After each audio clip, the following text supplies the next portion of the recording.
everyone. This is Caitlin. And this is Lacey and Silas. And this is Women in the Trailer Industry.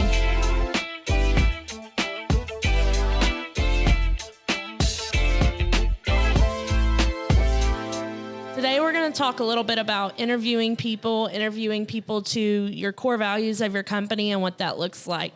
Lacey, you had the most recent interview this week. What did your interview look like with your potential candidate? Yeah, so I've come a long way with interviewing. Sorry, take a passy in a mouth real quick. I'm kind of new at interviewing and the whole process and what my process is to efficiently pick the right candidate. So it started with me just being able to know that like it was okay to go through the list and go ahead and deselect the people that you know you're not going to interview. Spend your time on the ones that you do potentially want to interview. And then when you interview, that's also come a long way for me. I feel like every time I get a little bit better.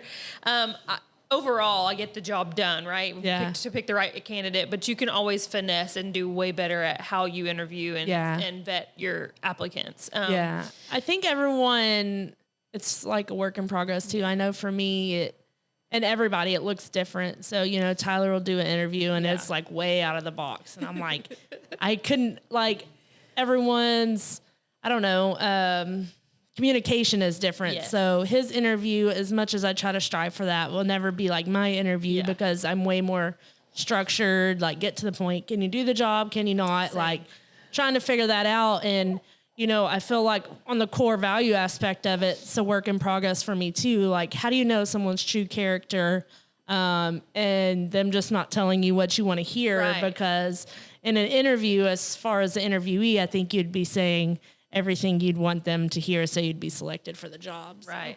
No, for sure. And I do think that it's important to note, like we talk about core values.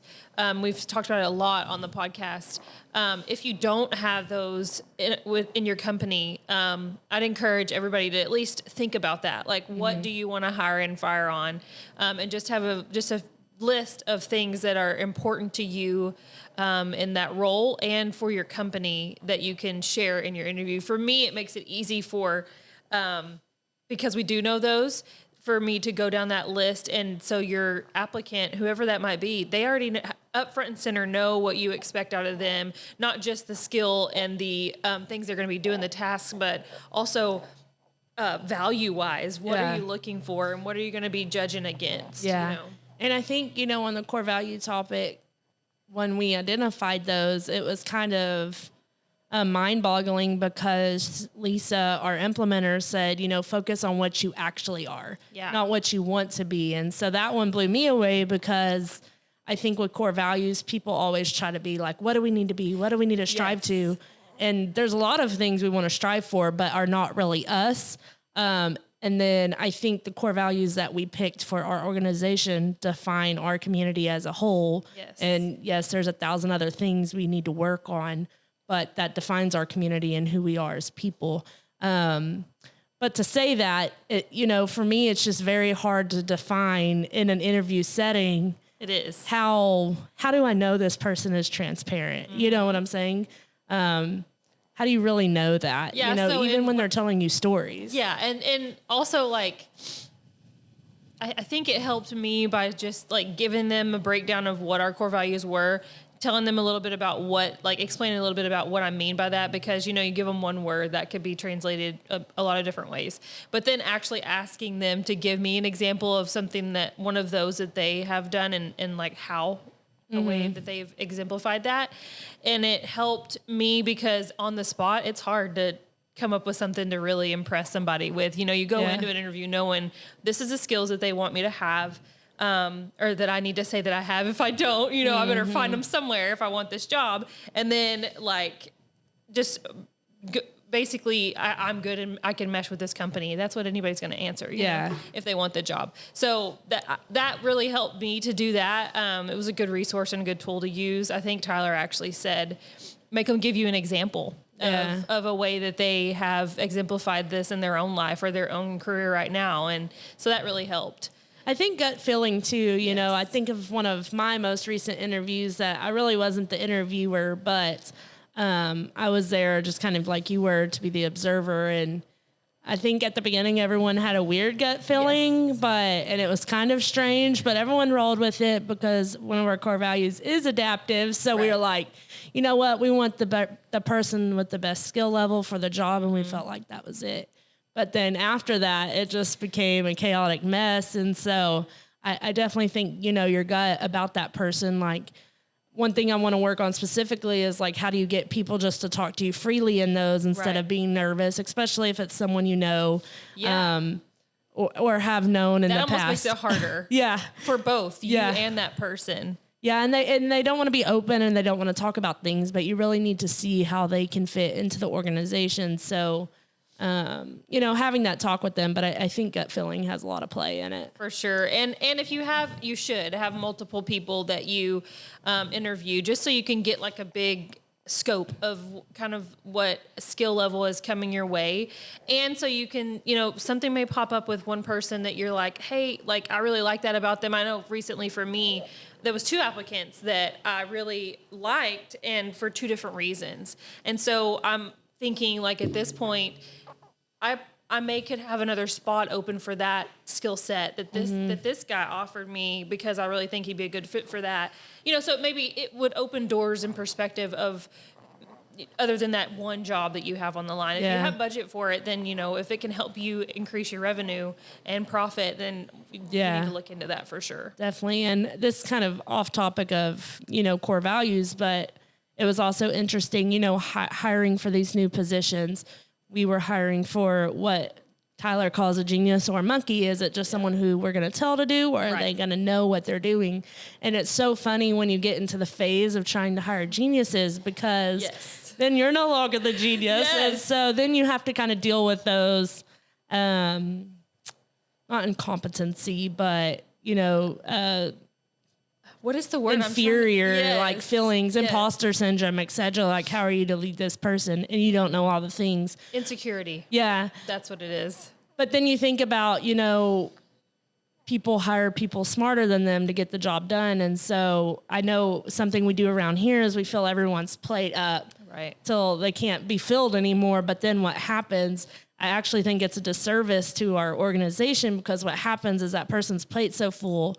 And when everything is important, nothing is important. Right. So that's just came to light over the last few months when we started hiring for all these positions. It's like, how much have we been stopping ourselves by having all these people who can do everything and they are talented and they are valuable, but nothing's getting done because they have all the things. So I definitely think filling those spots as soon as you can and have the funds to kind of pushes you in the right direction. I feel like we're already gaining some of that momentum here by filling those positions.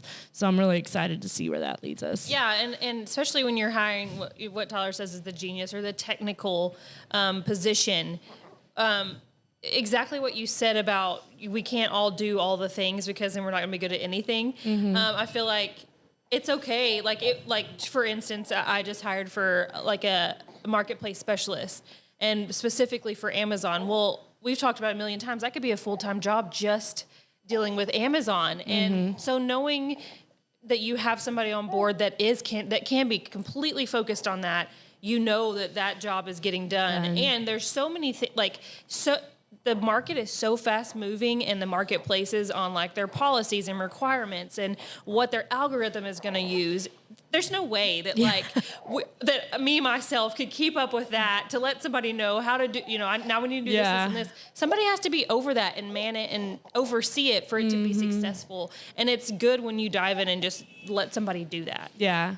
Definitely takes a lot off your plate because you're not having to figure out how to do all those things plus I'll say that on the sales stack side too. We even have a software that does that, but it's still all the paperwork you have to do with that. It's still a job. So definitely hiring those people when you know that you need them and you see things being blocked in your organization by one person having too many responsibilities. For sure. Hire as soon as possible. And take your time in your interviews too. Like it doesn't have to be so formal. I don't feel like, because you have a need, obviously, while you're listing this job. Go into that interview knowing that you have a need, and so somebody else can vet for that position because they can fill your need. but be casual, not casual, like you have a job to be done. Casual is the wrong word, but like laid back so that it can be an open line of communication and you can really kind of see, all right, this person really knows what they're talking about just by your conversation back and forth of like, here's my need. How can you fix this? Or how can you help this? Yeah. And that's a good way to think about it. You know, if your job is not formal, suit and tie, all this other stuff, if it is, maybe you should go in like that. Yeah. But if it's more laid back, jeans and t-shirt every day, like a collaborative team working together. This is the problem at hand. How do we want to solve it? Then maybe that is a good way to approach an interview like that. You know, sitting back and say, I have a need for a marketplace specialist. How are you going to fill that need? Yeah. And just let them talk and then hear what they have to say. So that's actually really good information. Well, and you could still have a sense of urgency, so you could still get that line across, like, because that was my number one point is whoever I'm bringing on board, like, we are fast paced right now. We want it done yesterday. So you're coming in with high expectations, and so I hope that you know what you're talking about because we're going to know really quickly. You know what I'm saying? Like, so, I mean, it's just good to just have an open mind, go in with the same mindset, or not mindset, but the same kind of culture or like tendencies that you have in your company and just see where it goes. But trusting your gut is definitely. Yeah. And, you know, with everyone hiring and stuff, I'm over here like, doing this HR stuff, this IT stuff, but how do I hire for all this and all this? So I'm like, this is intriguing me so much, but, you know, we got to find the seats and make sure we have the room and all the things. But it is exciting when you get that momentum of new people behind you. It is. A new wave of people and also people who are excited to get the job done. And that mesh with our current team that wants to do that as well. So onboarding is a totally different topic, but we could talk about that later. I feel like that's just another can of worms. Yeah. Interviewing has been interesting and it's a good learning curve for me. I really enjoy it. For us, I think onboarding will be easier once we have our processes 100% laid out. But it's like right now we're constantly like, oh, we need to add this. Oh, we need to add this. We're chasing our tip. Oh, this needs to be covered, you know? Yeah.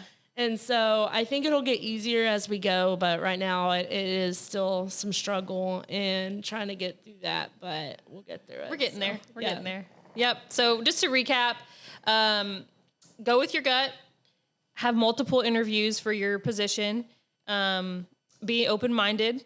What are some other things we went over? You know, interviewing to your core values and really learn who that person is and not just what you're trying to get them to be and what they want you to think they are. So really getting to know them. Yeah. I think that pretty much sums it up. Yeah. Well, you usually say something about wands. Yeah. So, like and subscribe, follow us wherever you follow your podcast. Also follow Juan with Full Send. He does a podcast every single week. And NATDA is coming up this year in September. Yep. It will be in Nashville again, and we're excited to see everyone there that follows us. So follow, subscribe, like Lacey said, and we'll see you next time. Bye, guys. Bye.